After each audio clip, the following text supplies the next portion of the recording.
তো দেখো আমাদের থার্ড ক্লাসিফিকেশন কি আছে বলো। বলছে classification of colloids on the basis of the nature of dispersed phase, বিস্তৃত দশার প্রকৃতি অনুযায়ী কলয়েডের শ্রেণী বিভাগ। ওকে, তো আমরা আগেই দেখে নিয়েছি এটা 3 টাইপসের হয়। তো ফার্স্ট টাইপ হচ্ছে মাল্টি মলিকুলার কলয়েড বা বহু অণু সমন্বিত কলয়েড। ওকে, তো বহু অণু সমন্বিত কলয়েড কাদেরকে বলা হয় আগে বুঝতে হবে ভালো করে। তো চলো দেখো, মানে এটা কিসের বেসিসে ক্লাসিফিকেশন। মনে করো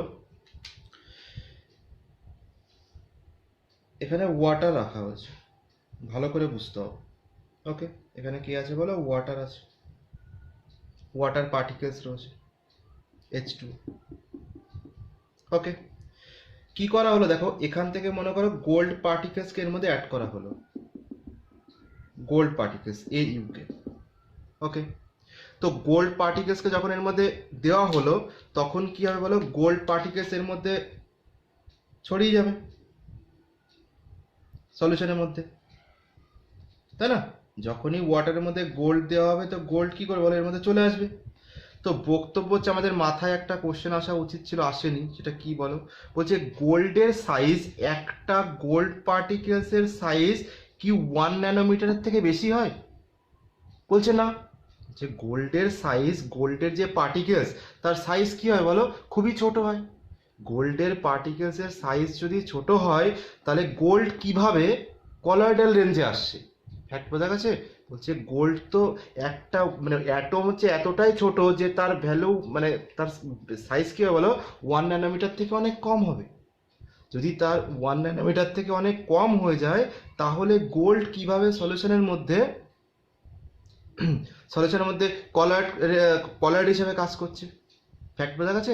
তখন কি করা হয় বলো, যখন কনসেন্ট্রেশন লো থাকে, নিম্ন গাঢ়ত্ব থাকে, তখন ও ট্রু সলিউশন হিসেবে বিহেভ করে। ফ্যাক্ট বোঝা গেছে। যখন কনসেন্ট্রেশন লো থাকে তখন কি করে বলো, ট্রু সলিউশন হিসেবে বিহেভ করে। মানে তো এই একটা গোল্ডের সাইজ তো অনেক ছোট, একটা গোল্ডের সাইজ অনেক ছোট হওয়ার জন্য কি করবে, ট্রু সলিউশন হিসেবে বিহেভ করবে। তা কি হবে বলো, লো কনসেন্ট্রেশন ট্রু সলিউশন। লো কনসেন্ট্রেশনে কি করবে, নিম্ন গাঢ়ত্বে প্রকৃত দ্রবণ হিসেবে কাজ করবে গোল্ড। ওকে, এবার দেখো যখন কনসেন্ট্রেশন ইনক্রিজ করে দেওয়া হবে, মানে কি, মনে করো তুমি আরো গোল্ড পার্টিকেলস ওর মধ্যে অ্যাড করছো, সলিউশনের মধ্যে কি করছে বলো, আরো গোল্ড পার্টিকেলস এর মধ্যে অ্যাড করা হচ্ছে। ওকে, এর মধ্যে কি করা হচ্ছে বলো, আরো গোল্ড পার্টিকেলস এর মধ্যে অ্যাড করা হচ্ছে। ওকে, তখন কি হবে দেখো, সলিউশনের মধ্যে গোল্ডের কনসেন্ট্রেশন বাড়তে থাকবে, মানে গোল্ড খুব কাছাকাছি চলে আসবে, তাই না? গোল্ড যখনই কাছাকাছি চলে আসবে, গোল্ড যখনই কাছাকাছি চলে আসবে তো এদের মধ্যে ভ্যান্ডার ওয়াল ফোর্স, এদের মধ্যে একটা গোল্ড আছে তার একটা গোল্ডের কি হবে বলো, ভ্যান্ডার ওয়াল ফোর্স, মেটালিক ফোর্স এদের মধ্যে কাজ করবে। ফ্যাক্ট বোঝা গেছে। যখনই কিনা কনসেন্ট্রেশন অনেক বেশি হয়ে যাবে, প্রথমে যখন লো কনসেন্ট্রেশন মানে গোল্ড দূরে দূরে ছিল, এদের মধ্যে কোনো আকর্ষণ ছিল না। ওকে, যখন গোল্ড পার্টিকেলস গুলো কাছাকাছি চলে আসবে তো এদের মধ্যে ভ্যান্ডার ওয়াল ফোর্স বা মেটালিক ফোর্সের মাধ্যমে কি হবে বলো, এরা অ্যাসোসিয়েটেড হয়ে যাবে, এরা কাছাকাছি চলে আসবে। ফলে কি করবে, অনেকগুলো গোল্ড জুড়ে জুড়ে কি করবে দেখো, অনেকগুলো গোল্ড অ্যাসোসিয়েটেড হয়ে গিয়ে কি করবে, একটি বড় কণায় পরিণত হয়ে যাবে। ওকে, এরকম ভাবে কি হয়ে যাবে বলো, একটি বড় কণায় পরিণত হয়ে যাবে। এগুলো সব অ্যাসোসিয়েশনের মাধ্যমে হচ্ছে, সংযোজিত হয়ে যাচ্ছে। ওকে, এরা কি করবে, অনেকগুলো গোল্ড এক জায়গায় জুড়ে জুড়ে এরকম কলয়েড কণায় পরিণত হয়ে যাবে। ওকে, তো এই ধরনের এখানে এই গোল্ড, এই যে অ্যাসোসিয়েটেড পার্টিকেলস, এটা কিন্তু কলয়েড পার্টিকেলস, কলয়েড পার্টিকেলস। ওকে, বলছে কেন কলয়েড পার্টিকেলস, বলছে এর সাইজ 1 ন্যানোমিটার টু 1000 ন্যানোমিটার রেঞ্জের মধ্যে চলে এসছে। কেন, কারণ অ্যাসোসিয়েশনে তৈরি হয়েছে। তো এখন সাইজ কি হয়ে গেছে বলো, বড় হয়ে গেছে। এখন দেখো সাইজ কি হয়ে গেছে, বড় হয়ে গেছে।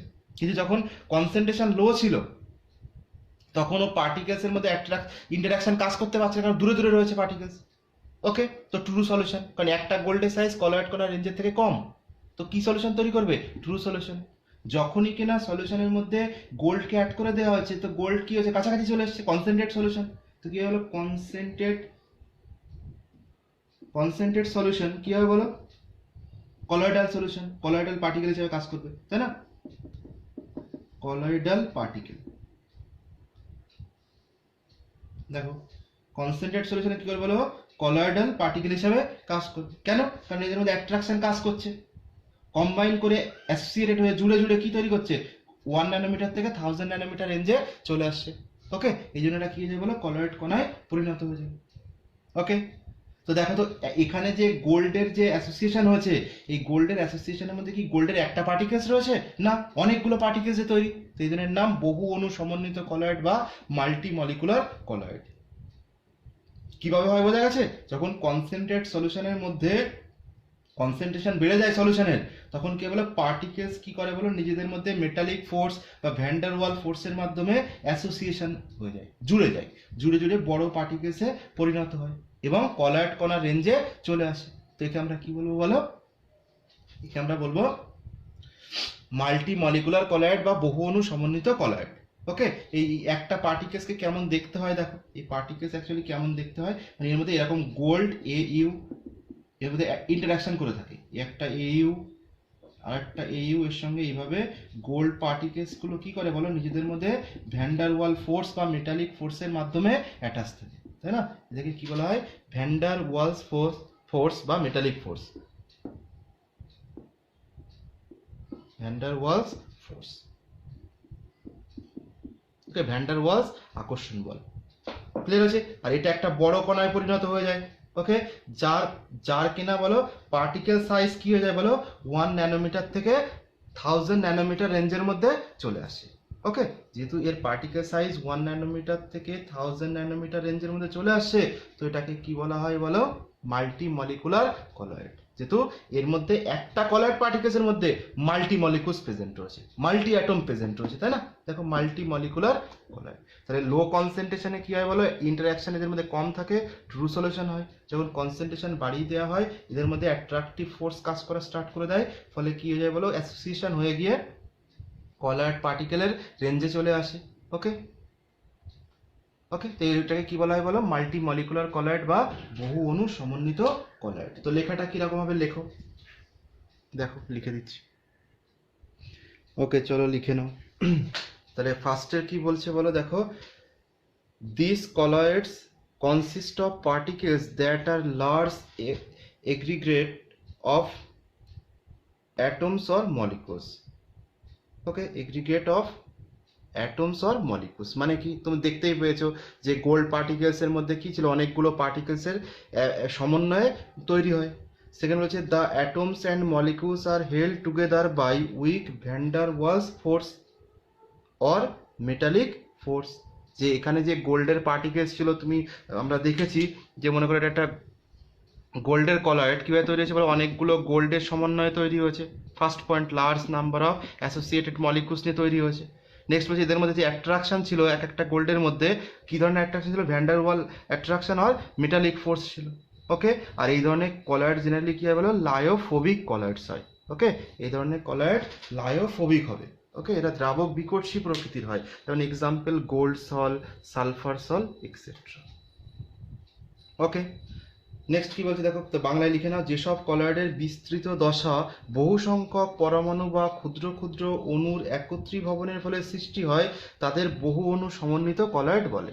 তাই না? এই ধরনের কলয়েডে কি হয় বলো, বহু অণু নিজেদের মধ্যে অ্যাট্রাকশনের মাধ্যমে কি হয় বলো, তৈরি হয়। বলেছে এক্ষেত্রে বিস্তৃত দশায় উপস্থিত অণু বা পরমাণু পরস্পরের সঙ্গে ভ্যান্ডার ওয়ালস বল বা ধাতব বলের মাধ্যমে আবদ্ধ থাকে এবং এই ধরনের কলয়েড কী হয় বলো, দ্রাবক বিকর্ষী প্রকৃতির হয়। আমরা বুঝেছি আগে। ওকে, এটা লিখতে হবে যদি এক্সামে থাকে। এক্সাম্পল কী বলো, গোল্ড সল, সালফার সল। তাহলে মাল্টি মলিকুলার কলয়েডের ফার্স্ট পয়েন্ট কি, যে এই ধরনের কলয়েড ছোট ছোট অনেকগুলো কণা সমন্বয়ে তৈরি হয়।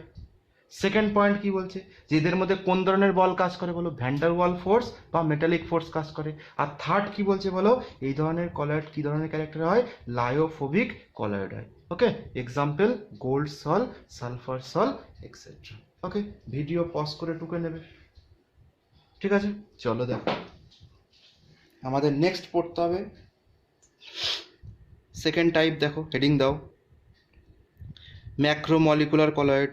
ওকে, তো দেখো ম্যাক্রোমলিকুলার কলয়েড কাকে বলে। তো নেক্সট দেখো আমাদের কি করতে হবে, ম্যাক্রোমলিকুলার কলয়েড বা বৃহৎ আণবিক কলয়েড। ওকে, তো ফার্স্ট টাইপ হয়ে গেছে, সেকেন্ড হচ্ছে আমাদের বৃহৎ আণবিক কলয়েড বা ম্যাক্রোমলিকুলার কলয়েডস কাদেরকে বলা হয় দেখো বোঝো। মনে করো একটা সলিউশন রয়েছে, ওকে, সলিউশনের মধ্যে প্রোটিন অ্যাড করে দেওয়া হয়েছে। কাকে অ্যাড করা হয়েছে বলো? প্রোটিনকে অ্যাড করা হয়েছে, প্রোটিন অ্যাড করা হয়েছে। ওকে, বলছে প্রোটিনকে যখন ওয়াটার, মনে করে এখানে মিডিয়াম ওয়াটারই আছে, তাহলে ওয়াটারের মধ্যে যখন প্রোটিনকে অ্যাড করা হয়েছে, প্রোটিনের একটা কণায়, প্রোটিনের একটা কণায় এতটাই বড় যে সাইজে, যে সে কলয়েড কণার রেঞ্জে আসে। এর জন্য প্রোটিনের মধ্যে জলের মধ্যে এসে অ্যাসোসিয়েশন বা এগ্রিগ্রেট করার কোনো দরকার নেই, বোঝা গেছে, বা অ্যাসোসিয়েট হওয়ার কোনো দরকার নেই। বলছে প্রোটিনের একটা মলিকুলসই সাইজে এতটাই বড় হয় যে কলয়েড কণার রেঞ্জে আসে। ওকে, আমরা আগেরটাই গোল্ডের ক্ষেত্রে কি হয়েছিল বলো? গোল্ডের ক্ষেত্রে অনেকগুলো ছোট ছোট গোল্ড এক জায়গায় অ্যাসোসিয়েশন হয়ে গিয়ে বড় কলয়েড কণায় হয়েছিল। তাহলে যে ম্যাক্রোমলিকুলার বা বৃহৎ আণবিক কলয়েড মানে যখন কিনা একটা কলয়েড পার্টিকেলসই কলয়েড কণা রেঞ্জে থাকে, একটা প্রোটিনের সাইজই 1 ন্যানোমিটার থেকে 1000 ন্যানোমিটার রেঞ্জের মধ্যেই চলে আসে। ওকে, তো যখন একটা মলিকুলসই কলয়েড কণা রেঞ্জে থাকবে তখন তাকে আমরা কি বলবো বলো? ম্যাক্রোমলিকুলার কলয়েড বা বৃহৎ আণবিক কলয়েড। তো দেখো, when a single molecules is so large that it comes into colloidal range. বলছে যে একটা মলিকুলসই যখন সাইজ এতটা বড় হবে যে কলয়েডাল কণার রেঞ্জে চলে আসবে। ওকে, such colloids are called ম্যাক্রোমলিকুলার colloid. এই ধরনের কলয়েডকে কি বলা হয় বলো? ম্যাক্রোমলিকুলার কলয়েড, যখন একটা কলয়েডই কলয়েড কণার রেঞ্জে আসবে। ওকে, তো কাদের মধ্যে দেখা যায় জেনারেলি, লেখো polymeric compounds form this type of colloidal solution. যারা পলিমার হয়, মানে যাদের মধ্যে নিজেদের মধ্যেই জুড়ে পলিমার, প্রোটিন তো একটা পলিমার, তাই না?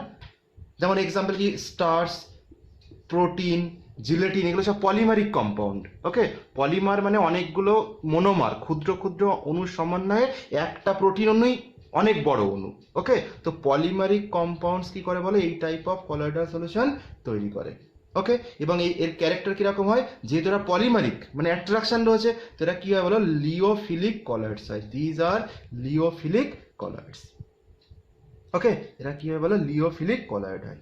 ওকে, example starch, protein, gelatin etcetera. Okay, তো কোনো কলয়েডের ক্ষেত্রে বিস্তার মাধ্যমের বিস্তৃত প্রতিটি কলয়েড কণা একটি করে বৃহৎ আকারের অণু দ্বারা গঠিত হয়। ওকে, এরূপ কলয়েডকে কি বলা হয় বলো? বৃহৎ আণবিক কলয়েড বলে। মানে একটা কণায় এতটা বড় যে কলয়েড কণা রেঞ্জে থাকে। কিন্তু আগে গোল্ডে কি হয়েছিল বলো? অনেকগুলো গোল্ড এক জায়গায় জুড়ে গিয়ে অ্যাসোসিয়েশন হয়েছিল, তো মাইক্রোমলিকুলার কলয়েড ছিল। এখানে কি হচ্ছে? একটা কণায় কলয়েড কণার রেঞ্জে চলে আসছে। তো পলিমারিক যৌগগুলি এই ধরনের কলয়েড উৎপন্ন করে, এবং এই ধরনের কলয়েড কি হয় বলো? দ্রাবক আকর্ষী প্রকৃতির হয়। ওকে, উদাহরণ কি হয় বলো? Starch, protein, gelatin. বোঝা গেছে? তো একটা কলয়েড কণা রেঞ্জই, একটা পার্টিকেলসই কলয়েড কণা রেঞ্জে থাকবে। ওকে, তো একে আমরা কি বলবো বলো? ম্যাক্রোমলিকুলার কলয়েড বা বৃহৎ আণবিক কলয়েড, যার পার্টিকেল সাইজ 1 ন্যানোমিটার থেকে 1000 ন্যানোমিটার রেঞ্জে চলে আসবে। ওকে, তো আমাদের মাল্টিমলিকুলার বোঝা গেছে, যেখানে ভ্যান্ডার ওয়াল ফোর্সের মাধ্যমে অনেকগুলো অণু, একটা অণু কলয়েড হবে না, অনেকগুলো অণু কম্বাইন করে কলয়েড কণা রেঞ্জে আসবে, তাকে বলা হয় মাল্টিমলিকুলার কলয়েড বা বহু অণু সমন্বিত কলয়েড। আর এখানে কি হচ্ছে দেখো, অনেক একটা অণুই এত বড় সাইজের যে কলয়েড কণা রেঞ্জে চলে আসছে, তো এটাকে কি বলা হয় বলো? ম্যাক্রোমলিকুলার কলয়েড বা বৃহৎ আণবিক কলয়েড। ক্লিয়ার আছে? তো লিখে নেবে পজ করে। থার্ড টাইপ হেডিং দাও 3 নাম্বার দিয়ে, অ্যাসোসিয়েটেড কলয়েড বা সংযোজিত কলয়েড। ওকে, নেক্সট আমরা পড়বো অ্যাসোসিয়েটেড কলয়েড বা সংযোজিত কলয়েড। দেখো নেক্সট আমাদের করতে হবে অ্যাসোসিয়েটেড কলয়েডস। অ্যাসোসিয়েটেড কলয়েড বা সংযোজিত কলয়েড। ওকে, তো সংযোজিত কলয়েড দেখো একটা স্পেশাল টাইপ, জেনারেলি সাবান, ডিটারজেন্ট এই টাইপের যে সমস্ত মলিকুলস থাকে এদের মধ্যে, এদের জেনারেলি এই টাইপের কলয়েড দেখা যায়। ওকে, স্পেশাল টাইপ কি হয় দেখো এই টাইপের কলয়েডের মধ্যে। তো মনে করো একটা সলিউশন নিয়েছো তুমি। ওকে, যার মধ্যে মনে করো ওয়াটার রাখা আছে, H2O রাখা আছে। ওকে, এখান থেকে তুমি মনে করো সাবানের মলিকুলস, মানে জেনারেলি কি হয় বলো, long hydrocarbon chain containing compound. Okay, বলছে একটা দীর্ঘ দীর্ঘ হাইড্রোকার্বন শৃঙ্খলযুক্ত যৌগ। ওকে, কারণ সাবান কি দিয়ে তৈরি হয়, ফ্যাটি অ্যাসিড দিয়ে তৈরি হয়, আমরা জানি ওর কম্পোনেন্ট কি বলো, ফ্যাটি অ্যাসিড। তো জেনারেলি সাবানের ক্ষেত্রে এই ধরনের কাজটা হয়। কি ঘটে দেখো, আমি একটু এর বাদে বোঝাচ্ছি যে সাবানের কিভাবে কাজ করে, ক্লিনজিং অ্যাকশন অফ সোপ। তো এখানে আগে দেখো, বলছে হাইড্রোকার্বন কন্টেনিং অনেক বড় বড় মলিকুলস আছে, যেমন sodium stearate, sodium palmitate, sodium oleate, এই টাইপের যে সমস্ত দীর্ঘ হাইড্রোকার্বন শৃঙ্খল যুক্ত থাকে, এরা কি করে বলো, এরা যখন কনসেন্ট্রেশন লো থাকে, মনে করো এখানে ওয়াটার রয়েছে, এখানে ওয়াটার রয়েছে, যার মধ্যে যখন সোপ অ্যাড করা হয়, সাবানকে যখন বা ডিটারজেন্টকে এর মধ্যে যুক্ত করা হয়, তখন যখন কনসেন্ট্রেশন খুব কম থাকে, তখন এরা কি করে বলো, এরা ট্রু সলিউশন হিসেবে বিহেভ করে। ওকে, এই টাইপের হাইড্রোকার্বন কন্টেনিং কম্পাউন্ড যখন কি হয় বলো, কনসেন্ট্রেশন লো, ট্রু সলিউশন সলিউশন। ওকে, যখন কনসেন্ট্রেশন লো থাকে তখন এটা কি করে বলো, ট্রু সলিউশন হিসেবে বিহেভ করে। ওকে, কিন্তু যখন কনসেন্ট্রেশন ধীরে ধীরে ইনক্রিজ করিয়ে দেওয়া হয়, যখন কনসেন্ট্রেশন ক্রমশ ইনক্রিজ করিয়ে দেওয়া হয়, তখন কি হবে বলো, এ অ্যাসোসিয়েটেড হয়ে যায়। ওকে, কি হয়ে যায় বলো, দেখো এই মলিকুলস যেগুলো আছে এর মধ্যে, সাবানের যে মলিকুলস সেগুলো অ্যাসোসিয়েটেড হয়ে যায়। ওকে, সাবানের মলিকুলসগুলো অ্যাসোসিয়েটেড কি হয়ে যায় বলো, দেখো গোলকের আকার ধারণ করে। ওকে, সাবানের মলিকুলসগুলো কি করে বলো, জুড়ে যায়। সাবানের মলিকুলসগুলো জুড়ে জুড়ে কি তৈরি করে বলো, এদের মধ্যে অ্যাসোসিয়েশনের ফলে বড় কণায় পরিণত হয়ে যায়। ওকে, এইগুলোকে বলা হয় কি বলো, মিসেল বলে। এগুলোকে কি বলা হয় বলো, মিসেল।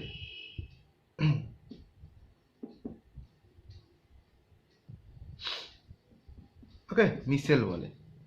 তাহলে ফ্যাক্ট বোঝা গেছে, অ্যাসোসিয়েটেড কলার কিভাবে কাজ করে, আমরা এর ইউজটা বাদে আসছি, শুধু ফ্যাক্টটা বুঝে রাখো যে কিছু কিছু হাইড্রোকার্বন কন্টেনিং কম্পাউন্ডস আছে যাদেরকে লো কনসেন্ট্রেশনে, মানে যখন কনসেন্ট্রেশন সাবানের পরিমাণ যখন কম তখন দূরে দূরে থাকবে, সেই আগেরটার মতো সাবানের কনসেন্ট্রেশন যখন কম দূরে দূরে থাকবে।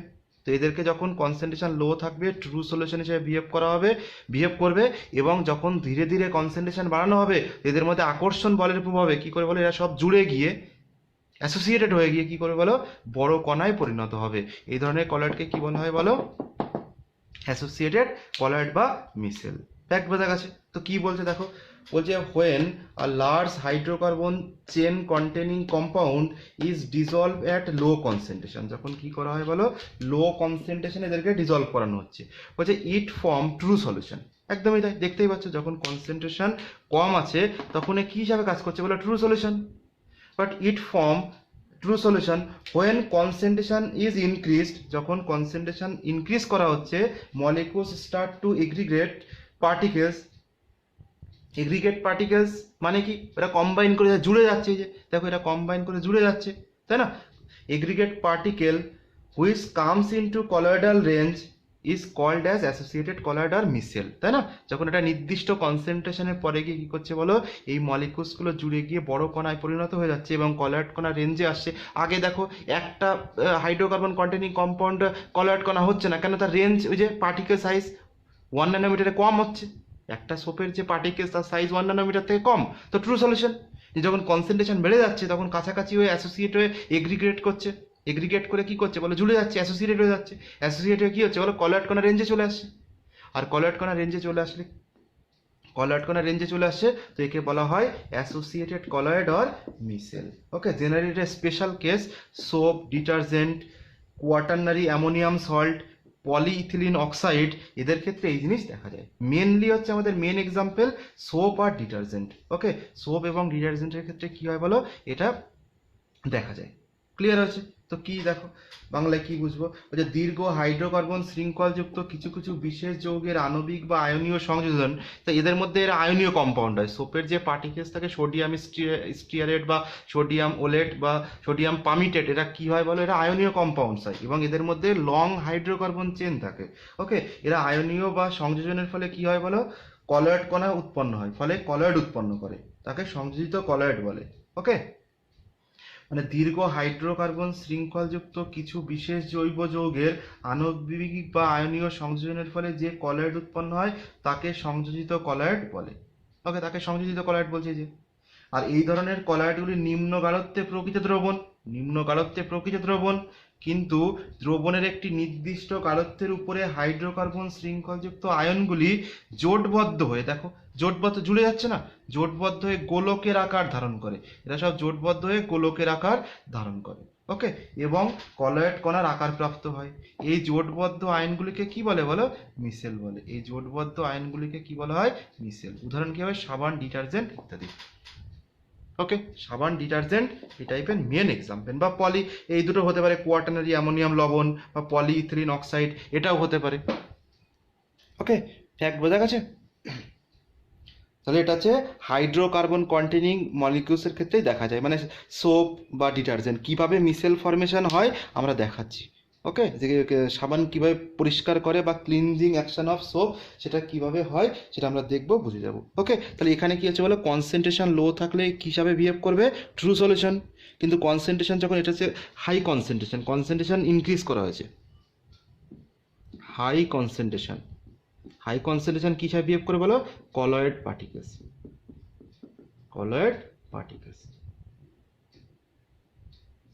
ওকে, ফ্যাক্ট বোঝা গেছে? তাহলে কনসেন্ট্রেশন যখন লো থাকবে তখন ট্রু সলিউশন থাকবে, কারণ কণাগুলি একটা কণার সাইজ কখনোই কলয়েড কণার রেঞ্জে আসবে না, তার জন্য ট্রু সলিউশন হিসেবে বিহেভ করবে। যখন কনসেন্ট্রেশন ইনক্রিজ করানো হবে তখন কী হবে বলো? এরা কম্বাইন করে জুড়ে গিয়ে গোলকের আকার ধারণ করবে। ওকে, এবং এদেরকে বলা হয় অ্যাসোসিয়েটেড কলয়েড বা মিশেল। ওকে, চলো এফজি করে নাও। এরপরে আমরা পড়বো যে আমরা এই মিশেল কীভাবে ফর্মেশন হয় সেটা আমরা দেখবো, মানে সাবান কীভাবে পরিষ্কার করে সেটা করলেই, বা সাবান কীভাবে কাজ করে, সোপ কীভাবে ক্লিনজিং অ্যাকশান আছে ওর, সেটা দেখলেই আমরা বুঝে যাব। ওকে, তো নেক্সট আমরা পড়াবো ক্লিনজিং অ্যাকশন অফ সোপ, সাবানের পরিষ্কারক ক্রিয়া। ওকে।